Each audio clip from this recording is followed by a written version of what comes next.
Hi, and welcome to the Health Begins with Mom show. I am Dorit Palvanov, your host. On this podcast, I will share insights and interviews on health, parenting, and explore the question of what does it take to thrive as women, wives, and mothers. Now, let's get going with today's episode.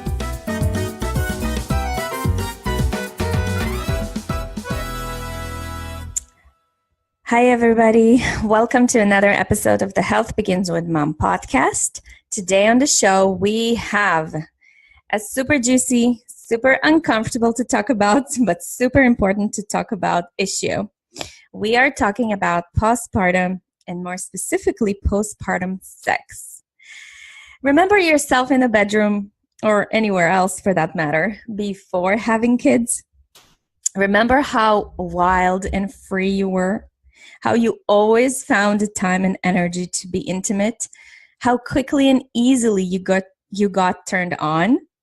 Remember the smell of your partner and how madly in love you felt after being intimate? I get goosebumps thinking back and recalling how different things were before kids came into the picture. For me, after 3 vaginal births and 3 extra mouths to feed, things are much different now. Now, we pretty much have to schedule a time in our calendars to make it happen. Otherwise, there's just no time. With 3 young kids, sex is sort of like a chore or a to-do. Now, by the time kids go to bed, we are exhausted and prioritize sleep over sex. After kids, I feel like we women sort of feel like we do our partners a huge favor for being intimate. Now, your desire and passions for sex is not as acute like it used to be. Your hormones have changed, you have changed, your partner have changed, and now is the time to go through the process I call adulting, which is when you realize that although things are different now, you can still experience joy, ecstasy, pleasure, and yes, orgasm like a virgin. You probably won't be able to scream like a virgin, so go ahead, put a hand on your mouth, do it in the basement, laundry room, or simply wait for the kids to go to school. But for the love of God, do not give up on sex. It is such an important and crucial piece of your mental, emotional, and physical health. Today on the show, I'm talking with Kimberly Johnson, who is a certified sexological bodyworker, somatic experiencing practitioner, doula, postpartum recovering specialist, and a retired yoga teacher. She has taught workshops on the intersection of women's sexuality and spirituality throughout Brazil, Portugal, and the United States. She is the author of the book, The 4th Trimester, a postpartum guide to healing your body, balancing your emotions, and restoring your vitality. She specializes in birth injury, birth trauma, and sexual healing, and currently works in private practice in Solana Beach, California. Kimberly, welcome to the show. I'm so excited to have you. Thanks so much, Dorit. So before we jump into our conversation, since this podcast is for mothers, I'd like to start with, what do you love about being a mother? Oh, well, it was my biggest dream in life, so it's my dream realized. I love knowing someone else so deeply and completely, and I'm totally, I feel like I scored in the child department too. I feel like I have the best child for me. So, I love all of it. I love it. I've read your postpartum journey and I was brought to tears. Can you share some of it and why you've decided to do the work that you do now? Sure. I was a yoga teacher and a body worker for a long time, and I was really confident in my body, and I always knew that I wanted a home birth, and I felt really healthy, and I had the birth that I planned for, but the outcome of the birth was a very severe tear that my body rejected the stitching that the repair that was done. And so I had a lot of pain, back pains, SI pain, pain at the scar, prolapse, fecal incontinence. And I was very shocked because I didn't have any idea that those were potential outcomes of giving birth. And I certainly didn't think they would be potential outcomes for me because I thought of my body as very reliable. And so I started trying to figure out how I was going to heal myself. And I talked, to doctors and physical therapists, and the doctors told me I needed a complete pelvic floor surgical reconstruction. And I knew I didn't want that. And so I started seeking out other ways of healing and trying to understand really what had happened to me and what was going on. And in that path, I found my mentor, Ellen Heed, who is a sexological body worker. And I learned about this kind of body work that includes the genitals, includes scar tissue. And along that path, I also learned that there are a lot of women who have injuries from childbirth who feel profoundly different physically after they give birth. And the sexual conversation is limited to low libido, or I'm touched out, or I don't know who I am anymore, or body image, but no one's really talking about the actual physical considerations that happen after we have babies. And so I realized also that to work in the pelvis means to enter into this sacred realm of the most intimate part of ourselves, but also a part that's been very segmented off. And when we give birth, we bring our entire life experience up to that point and maybe beyond that point to the birth experience. And a lot of that gets shaken up. And so I healed myself, and I don't have a prolapse anymore, and I don't have any pain in my body, and I have access to my full life force. And so I dedicated my life so far to helping other women find holistic care. I love that. I love that. Can you just explain what do you mean by a sexological body worker? Why? And also, why is it helpful for postpartum women? A sexological bodywork is a modality that includes genitals in bodywork. So, if a woman goes to the OBGYN, a lot of times what she hears is everything's fine, or if it's not fine, just keep having kids and then we'll give you surgery when you're done. And if you go to the PT, they work mostly with biomechanics. So they maybe teach you breathing, maybe they do a little bit of internal work, but the way that their inhibitions from both their training, like if you have something emotional come up in physical therapy, they'll refer you out to a psychiatrist or a therapist because they feel like emotion is out of their scope of practice. And if you go to a therapist because you think you're depressed or you just want more support, they're not going to be able to talk to you about anything physical. And as you know from having 3 children, there's nothing more embodied, visceral, and physical than the postpartum time. So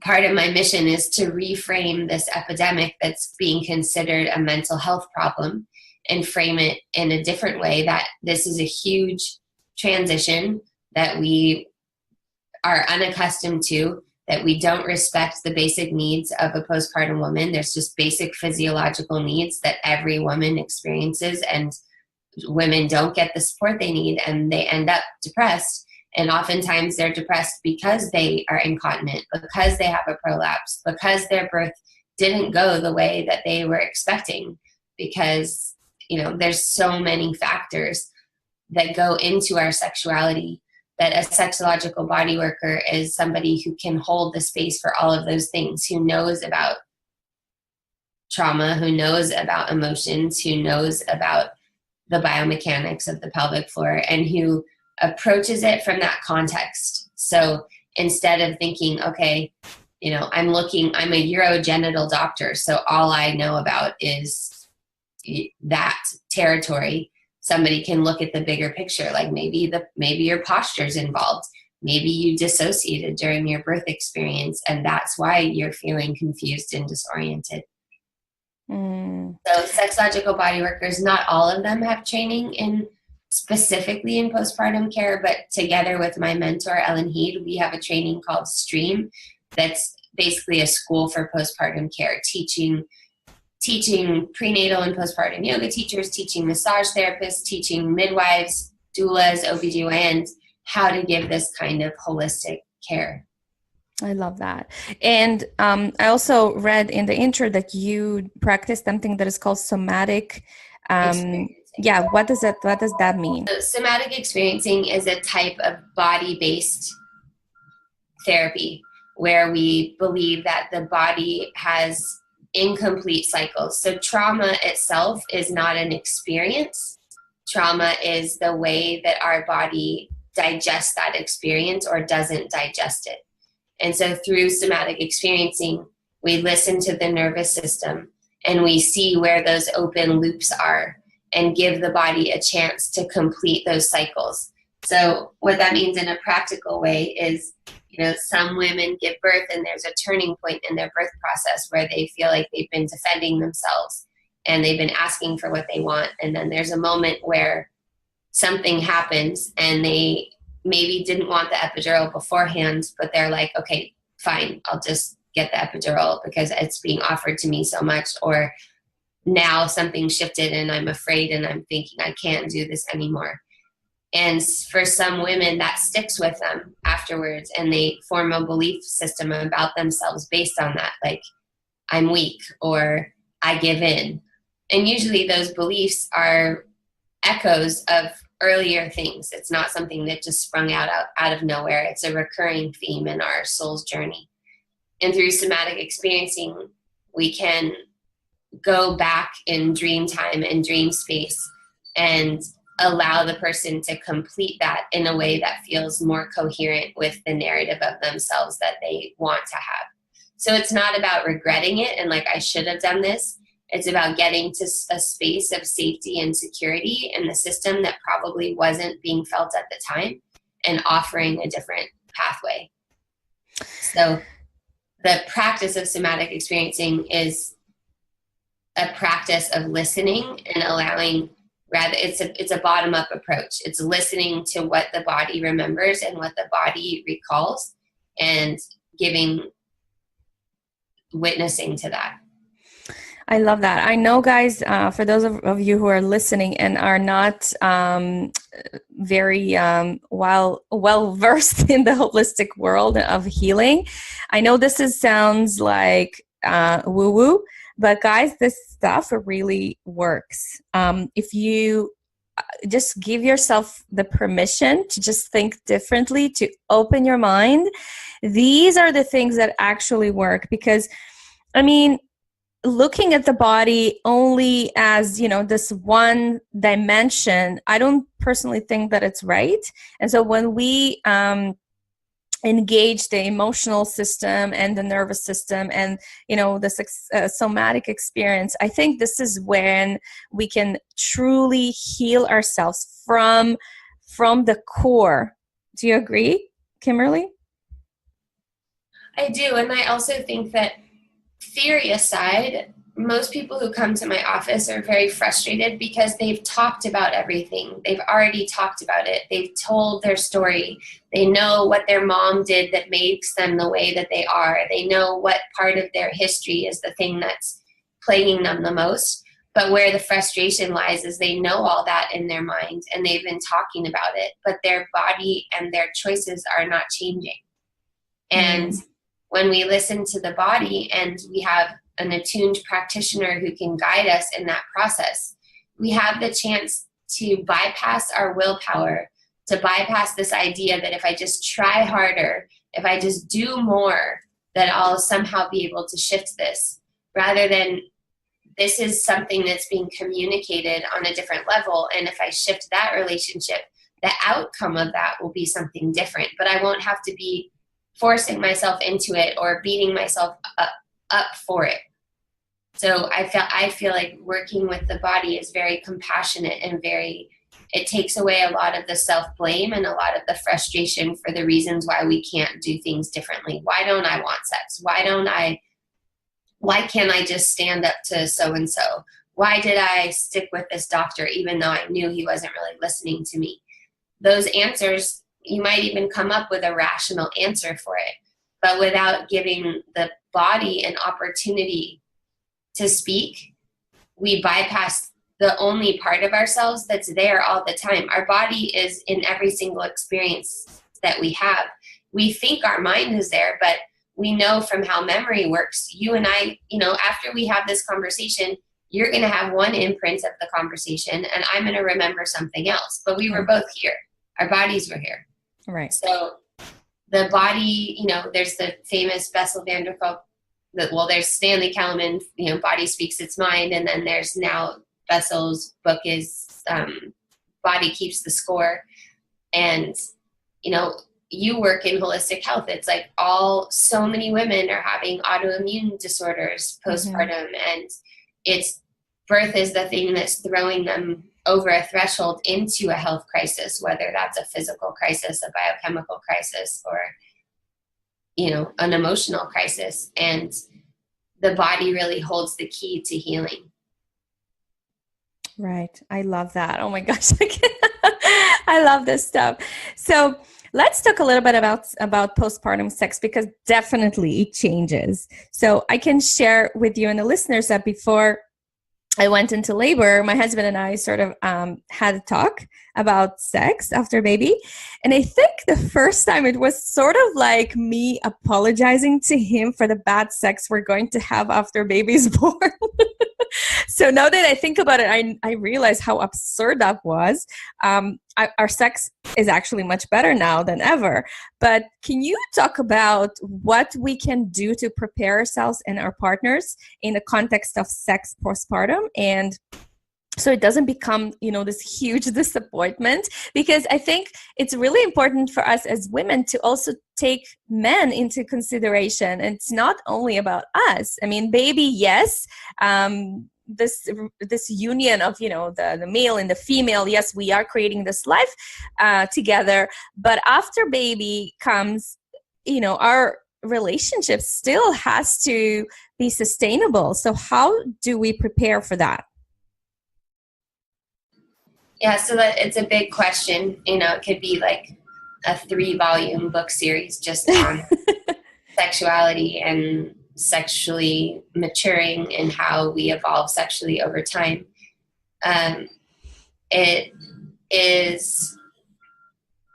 We live in a very youth-centered culture. We live in a very immature culture where sex is still very shameful and separate from the rest of our identity for most people. And that's our education. Even if we don't rationally believe that, we still have the remnants of that in our bodies and in our psyche, because that's, you ask somebody where they got their sexual education, and some people say movies, some people say magazines, some people say their mom bought them like one book, some people say they didn't.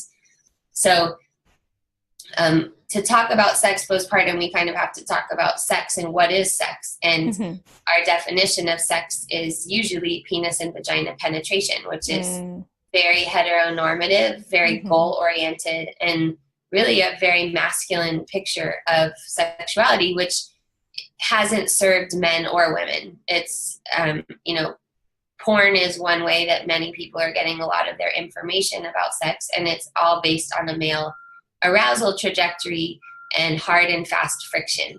And female sexuality doesn't really work that way. But before we have kids, in a young body, our body can be much more tolerant of that. But after we have children, most women, especially in the immediate postpartum, don't want hard and fast friction.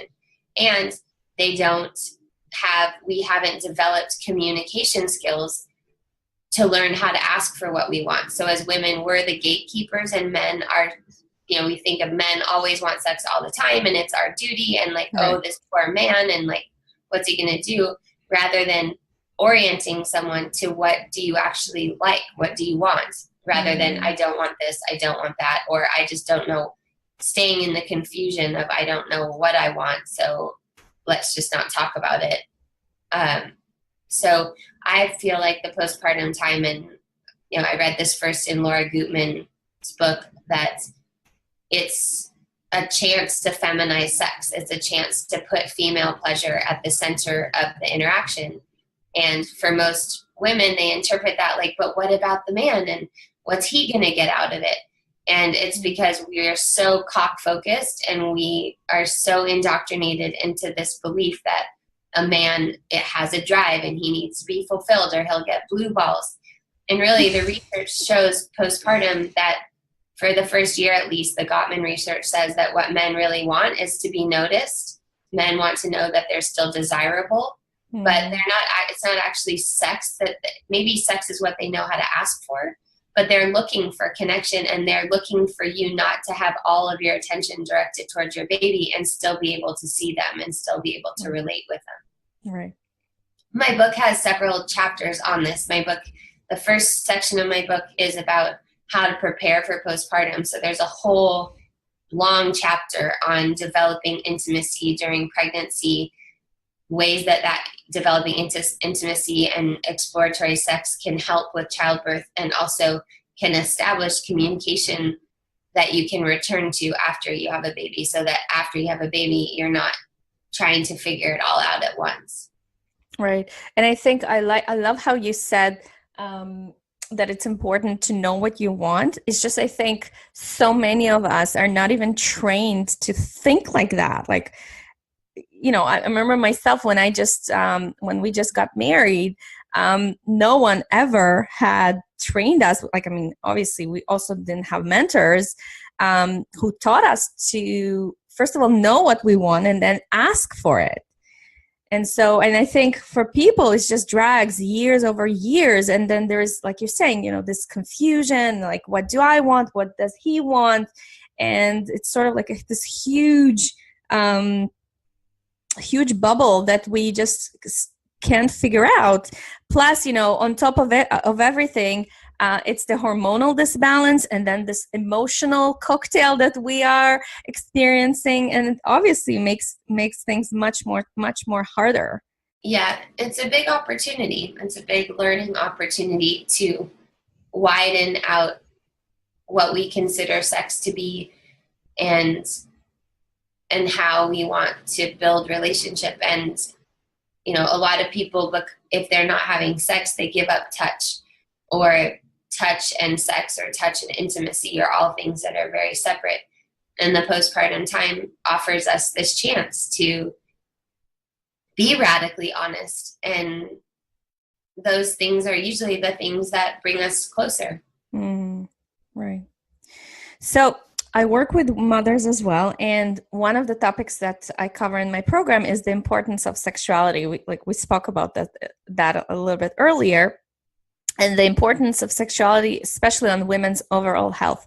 So I just have to ask you, what do you have to say to women who have never experienced an orgasm in their life? Why is orgasming important for health, and how they should start exploring their bodies? Well, I'm not sure that orgasm is important for health. I think that that belief contributes to another layer of pressure for women. Like, there's so much pressure on orgasm right now. Doctors say you need them because it's good for your health, and sex experts say, like, you can't be spiritually fulfilled unless you're having orgasms. And all of those things just create the exact opposite environment that someone needs to actually develop orgasmic potential. Having an orgasm in our nervous system wise is a combination of sympathetic arousal and parasympathetic arousal. But the way that most people go about it, again, is very masculine and linear. Like, just keep rubbing harder and faster, just turn that vibrator up a little bit higher, more stimulus to try to achieve this thing. So in my work, I really talk to women about what is it that they want from orgasm? What do they imagine that it is? How do they know they haven't had it? And what would be, again, what is pleasurable? What do you like? Right. What feels good to you? Because what's the point of having an orgasm if the whole time you're engaging, all you're thinking about is somewhere else that you're not? Right. So what basically I hear you saying that this whole process is sort of like a process of self-discovery and the process of just learning about yourself and who you are in the world and what makes you feel good and what doesn't make you feel good. Like this whole process of actually, it's like you said, it's an opportunity to learn about yourself. And then what an amazing gift that would be to give to our daughters. Totally. Yeah. So, I do work with women, especially we cover a lot on the topic of emotional eating. And so food and supplements are big topics. Mm-hmm. And I wonder if there are any specific nutrients that you can recommend for postpartum moms that maybe can help with the healing of the pelvic floor, vagina, or even something that is calming to the nervous system. Do you do anything like that, or is it all about the emotional and spiritual healing? I deal somewhat with biochemistry. What's really important postpartum is having nutrient-rich, collagen-dense food. So I approach it more from the food direction of making sure that you're having an adequate amount of ghee or animal fat each day, that you're having enough really high quality vegetables that are non-cruciferous, that your bodies can absorb the minerals from them. So it's very important to eat warming foods postpartum. There's also a whole section of this in my book. It's based on Chinese medicine and Ayurveda, and then also the GAPS diet, the gut and psychology syndrome diet. So there's not one supplement. It's basically how you're eating, what you're eating during that time, which is critical to healing in every way. If women were really nourished during this time, we'd also see a lot less postpartum depression.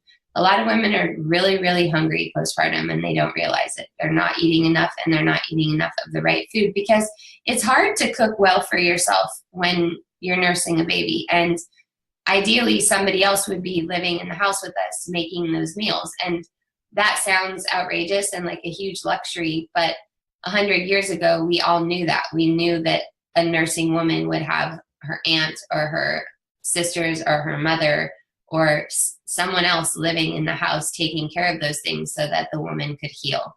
Not so that she could take care of her baby. Yes, that's part of it, but so that she herself could have the space and the building blocks for healing that she needs. Right.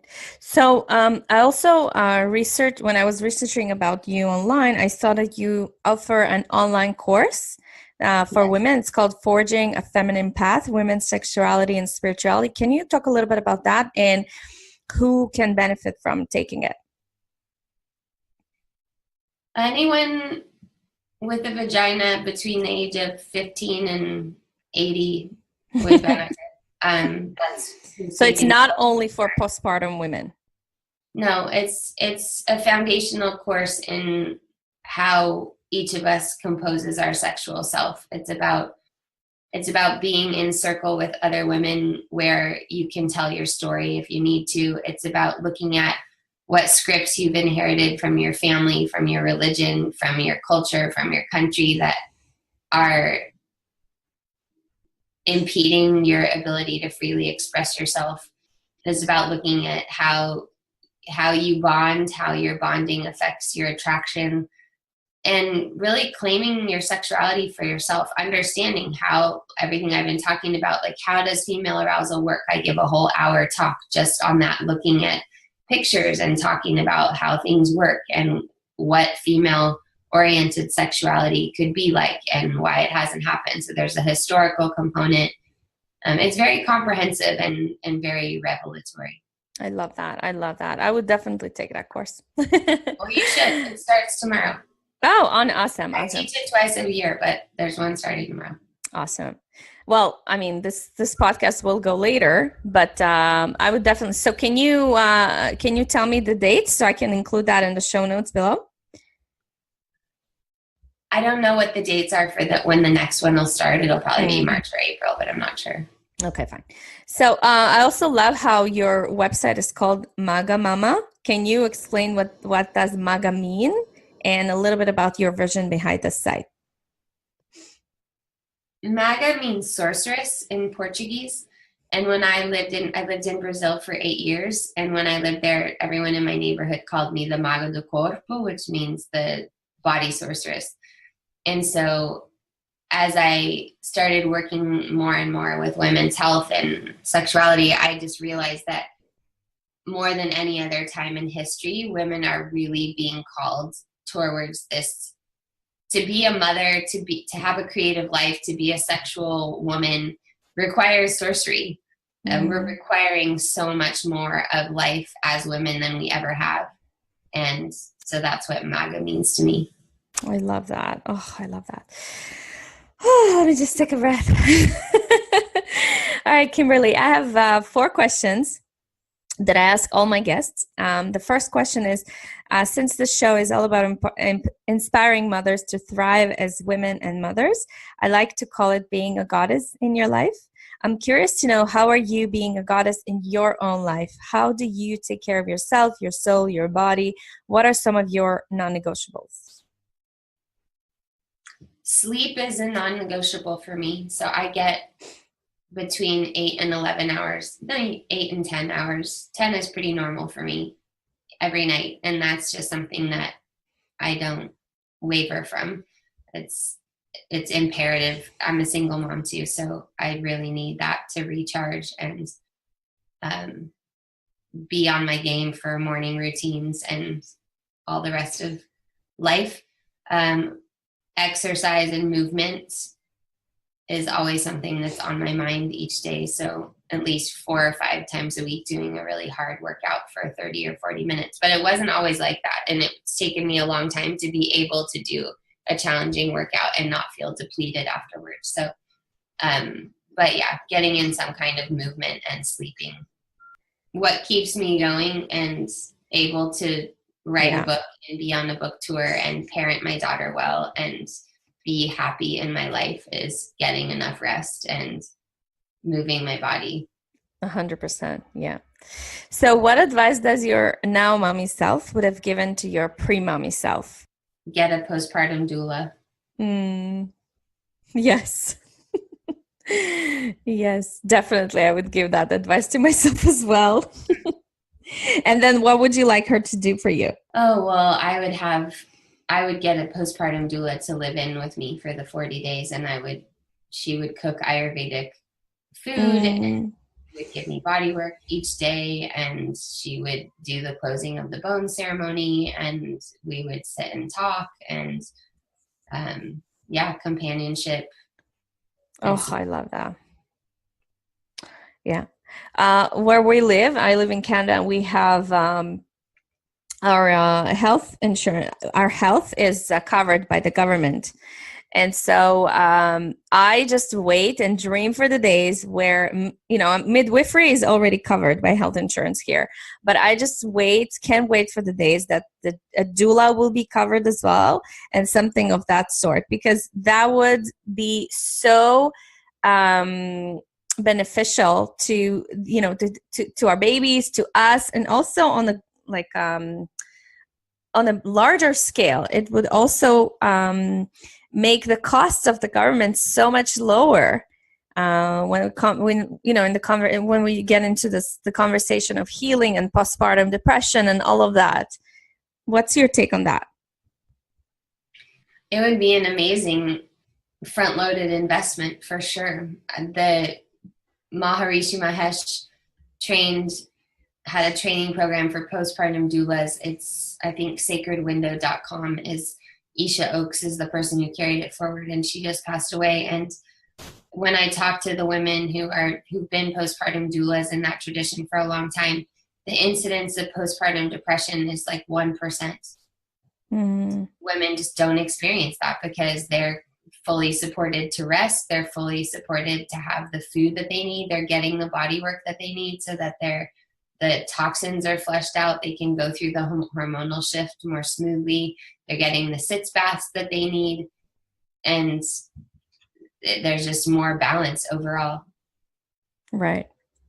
So my third question is, I like to keep it real and show listeners that even though someone is an expert in one area, they might be struggling with other things. So what are some of your current challenges as a woman or a mother? Oh, well, there's a lot of them.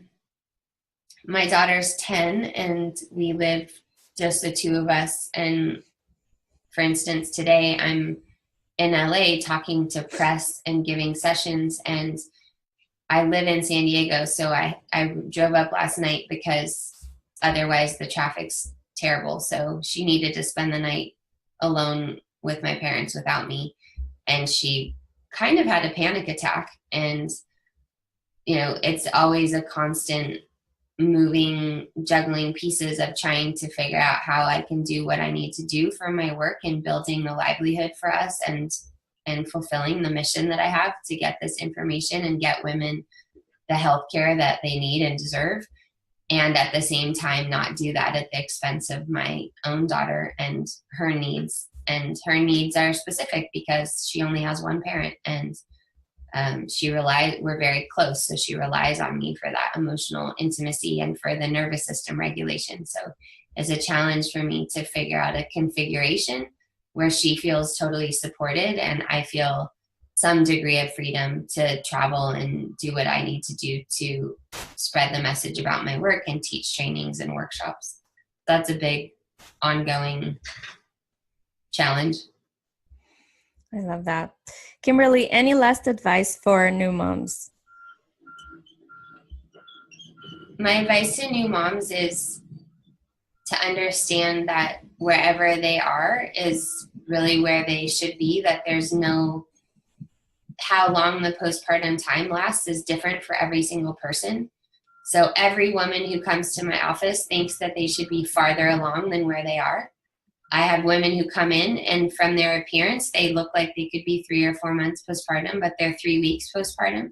But they feel like they should be doing more. They should want sex. They should be back into exercise. And then I have people who come 6 months and they are putting that same pressure on themselves.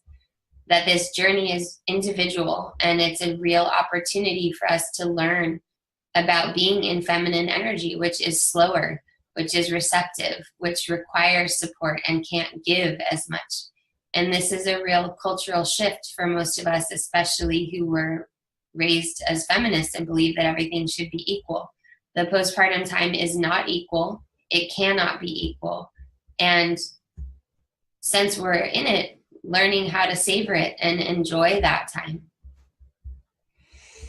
Love that. And I agree with everything you say. So before I let you go, I saw on your website that you offer a free guided pelvic floor mapping session. It's called the Mystify Keagles. Can you talk a little bit about that? Yeah, so that's an audio recording that's kind of like a pelvis walkabout. It tells you so that you can listen and feel at the same time. So it's a somatic process of feeling, what is your pelvic floor? What is a Keagle? How do you do it? Are you doing it right? And so it just walks you through what a Keagle actually is and how to do one correctly. So so obviously that would be for postpartum, or is it for all women? Everyone. Oh, for anyone. Okay. We all need to know what's going on with our pelvic floor. And it's helpful to do it before you have a baby so that you have a reference point when you have a baby. But no, this is just general health information that we should have learned in junior high, but right. Is an opportunity to really feel in your own body what your pelvic floor is and how it works. Awesome. So what's the best way for people to connect with you? On Instagram, I'm Magamama's, Magamamas. On Face, I have a pretty active Facebook following and presence, and I do a lot of Facebook Lives on everything from postpartum health to anal sex to whatever the latest thing is that people are asking me questions about. My website is a great place. I actually have a new website that'll be out by the time this episode is out, but it's the same tag, magamama.com. Yeah, I'm around online, and my phone number is on my website too if someone needs to reach out. Awesome. Thank you so much, Kimberly. I really acknowledge you for the journey that you've gone through and for healing yourself and for bringing all of this wonderful and helpful information to all the mamas around the world. Thank you so much. Thank you, Dorit. Thanks for having me. Thank you for listening to the Health Begins with Mom show. I love hearing from you, so please post your comments and questions over at healthbeginswithmom.com/podcast. If you love the show, please share it on social media and in your real life with other moms who might enjoy this content. And if you have a burning question or topic you'd like me to hit on the show, just drop me a line at dorit@healthbeginswithmom.com. And if you love this show and really want to support it, please go to iTunes, write a review, and subscribe. Thank you so much for listening, and I'll catch you next time. Much love and many blessings.